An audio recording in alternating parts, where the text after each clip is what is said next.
pessoal! Nesse vídeo vamos falar sobre o fluxo magnético. Como a gente vai observar esse fenômeno? Quando a gente tiver uma área atravessada por um fluxo magnético, por linhas de campo magnético, a gente vai ter ali uma variação desse campo magnético. A gente vai ver surgir um fluxo naquela região, que vai depender do campo que atravessa aquela área, vai depender do tamanho da área e do ângulo entre as linhas de campo e a reta normal a essa superfície. Nesse desenho, a gente tem a representação de uma superfície retangular. Uma reta normal a essa superfície é uma reta que faz um ângulo de 90 graus, um ângulo reto.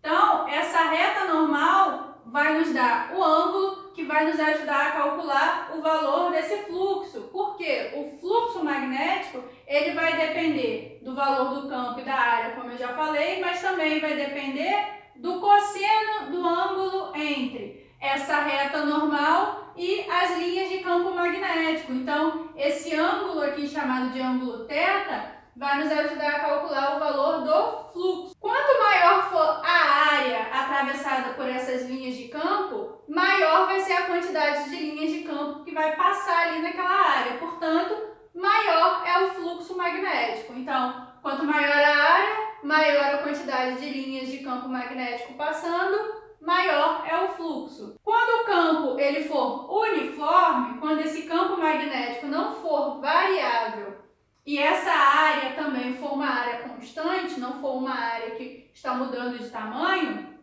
o fluxo vai ser nulo se o ângulo entre a reta normal e as linhas de campo for igual a 90 graus. Por quê? A equação do fluxo, que a gente vai representar por essa letrinha grega aqui, vai depender do cosseno do ângulo. O cosseno do ângulo de 90 graus é igual a zero. Portanto, no caso do ângulo ser igual a 90 graus, esse cosseno vai ser zero e nessa multiplicação o fluxo também vai ser zero. Então, no caso do campo uniforme numa área constante com ângulo de 90 graus entre a normal e as linhas de campo, a gente tem um fluxo nulo, um fluxo igual a zero. Agora, se o ângulo entre as linhas de campo e a reta normal for igual a zero, aí a gente vai ter um cosseno igual a 1, porque o cosseno do ângulo zero é igual a 1. A gente vai ter um valor de cosseno máximo. Então, a gente vai ter um fluxo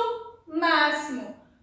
Então, a gente vai conseguir obter o maior fluxo magnético se as linhas de campo fizerem um ângulo igual a zero com a reta normal. Para um ângulo igual a zero, a gente vai ter as linhas de campo magnético coincidindo com a direção da reta normal. Então, eles estariam na mesma direção e no mesmo sentido. O ângulo é zero, o cosseno é máximo, o fluxo magnético também é máximo. Esse fluxo magnético, ele vai ser igual ao campo vezes a área, vezes o cosseno do ângulo entre a reta normal e as linhas de campo, e ele vai ter uma unidade. Toda medida que a gente faz sempre tem uma unidade. Nesse caso, a unidade do fluxo magnético vai ser o Weber. A gente vai representar por W maiúsculo, B minúsculo, o Weber.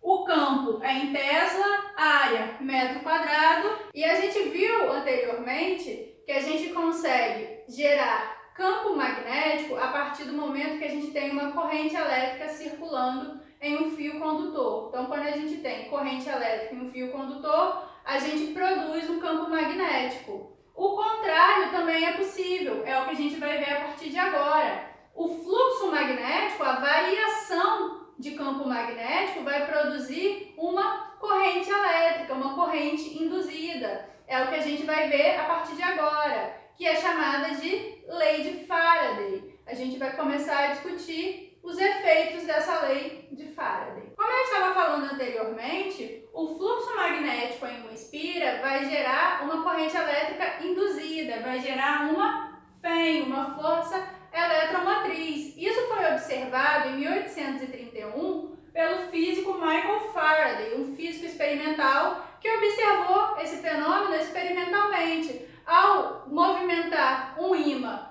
próximo de um condutor, né, de um circuito fechado, ele percebeu que era gerado uma corrente elétrica quando ele movimentava esse ímã, quando ele fazia esse campo magnético variar. Então, a variação de campo magnético produz uma corrente elétrica, que a gente vai chamar de corrente elétrica induzida. O Michael Faraday, então, ele escreveu o seguinte a partir de suas observações, que a variação do fluxo magnético em um certo intervalo de tempo vai gerar uma força eletromotriz, vai produzir uma corrente elétrica induzida. Isso aqui em módulo. Por quê? Porque a gente vai ver daqui a pouco que a direção do campo magnético produzido por essa corrente induzida pelo fluxo magnético, ela vai ter um detalhezinho.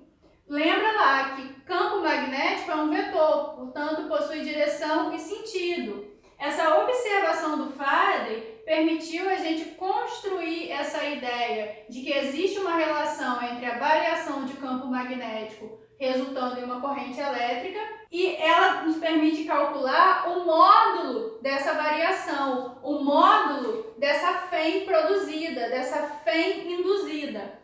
Então é por isso que essa equação está em módulo. A FEM induzida em módulo vai ser igual ao módulo da variação do fluxo em função do tempo. Se a gente observa esse desenho, o que a gente tem aqui? A gente tem espiras circulares, então eu tenho aqui 3 espiras circulares.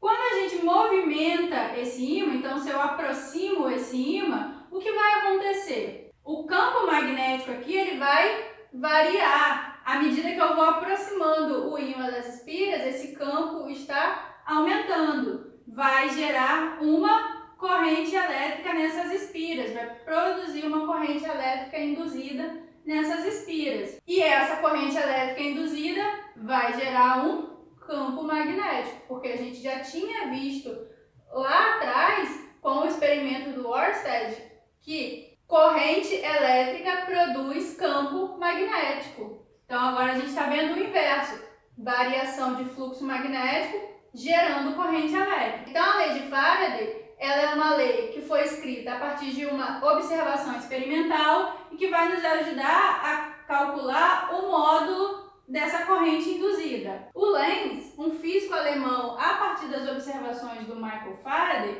ele chegou à seguinte conclusão, que esse campo produzido por essa corrente induzida vai ter a direção e o sentido contrário ao fluxo magnético. Então, nesse caso aqui, se a gente aproxima o ímã, se a gente aumenta o fluxo magnético, vai gerar uma corrente induzida e essa corrente induzida vai produzir um campo magnético que atrai esse ímã. Então, se o fluxo aumenta, produz um campo que atrai o ímã. Se a gente afasta esse ímã, se a gente diminui esse fluxo magnético, vai ser produzido um campo que repele esse ímã. Com isso, a lei de Lenz ela vai nos ajudar com a direção e o sentido do campo magnético produzido pela corrente elétrica induzida. Então, a lei vai falar o seguinte, que a corrente elétrica induzida, devido à variação do fluxo magnético, tem o sentido orientado de maneira que o campo magnético produzido vai se opor à variação do fluxo. Então, se o fluxo aumenta, se a gente aproxima o ímã e o fluxo de campo aumenta, esse campo produzido deve ser atrativo. E se o fluxo diminui, se a gente afasta o ímã e o fluxo diminui, esse campo deve ser repulsivo, ele deve se opor sempre à direção do fluxo magnético. E essa equação aqui, ela vai sair da lei de Faraday.